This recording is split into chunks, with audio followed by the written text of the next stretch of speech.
Video पूरा देखना, नहीं तो घर भी बेचना पड़ सकता है, ठीक है। क्रिप्टो टैक्स इंडिया में 4 टाइप के होते हैं। कुछ सिचुएशन में 1 भी % टैक्स नहीं लगते हैं और कुछ सिचुएशन में ऐसा होता है सारे टैक्स लगते हैं और कुछ सिचुएशन में 2 या 3% ही टैक्स लगते हैं। 4 टाइप के टैक्सेस होते हैं, flat 30%, TDS 1%, cess 4% and last में है सरचार्ज, जो कि लगता है तुम्हारे एनुअल इनकम के स्लैब के हिसाब से। पहले बात करते हैं फ्लैट 30% का। ये टैक्स तब लगता है जब तुम अपने क्रिप्टो को प्रॉफिट में सेल करते हो। फॉर एग्जाम्पल, अगर तुमने 1 लाख का क्रिप्टो खरीद के 2 लाख में सेल कर दिया है तो तुम्हारा प्रॉफिट होगा 1 लाख रुपए। 30% टैक्स लगेगा तुम्हारा उस 1 लाख प्रॉफिट के ऊपर ही, जो कि होगा तुम्हारा 30,000 रुपीज। अगर तुमने क्रिप्टो लॉस में सेल किया है तो तुम्हारा टैक्स नहीं लगेगा। नेक्स्ट है 1% TDS। ये लगता है तुम्हारे टोटल सेलिंग अमाउंट पे।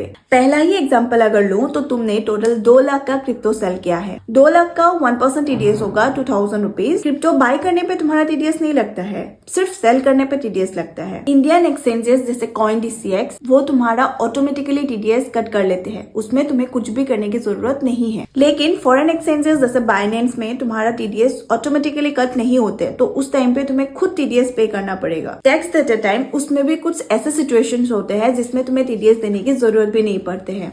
अगर तुमने 10,000 या 50,000 से भी कम क्रिप्टो सेल किया है तब तुम्हें कोई भी TDS देने की जरूरत नहीं पड़ते। एक फाइनेंशियल ईयर में डिपेंडिंग ऑन योर एलिजिबिलिटी तुम्हें कोई भी पैसा TDS में नहीं देना पड़ेगा। नेक्स्ट है 4% सेस। ये लगता है तुम्हारा 30% टैक्स अमाउंट पे, टोटल अमाउंट पे या प्रॉफिट अमाउंट पे नहीं लगता है। पहले एग्जांपल में तुमने 30,000 टैक्स में दिया था, उस 30,000 में 4% सेस कैलकुलेट होगा, जो कि होगा 1200 रुपए और वो तुम्हें देना पड़ेगा। और अगर लॉस होता है तो तुम्हें 30% भी नहीं देना पड़ेगा और सेस भी नहीं देना पड़ेगा। और लास्ट में है सरचार्ज, जो कि लगता है तुम्हारा एनुअल इनकम अगर 50 लाख से ज्यादा होता है तो सरचार्ज भी तुम्हारे 30% टैक्स अमाउंट पर कैलकुलेट होता है। मतलब पहले के एग्जांपल से उसी 30,000 रुपीज पर सरचार्ज कैलकुलेट होगा। क्रिप्टो में सरचार्ज 10% से लेके 25% तक लग सकता है। एनुअल इनकम के स्लैब के हिसाब से इस वीडियो को पॉज करके इस लिस्ट को देख सकते हो। अगर सब कुछ मिला के तुम्हें सिंपल टर्म्स में समझाऊं तो तुम्हें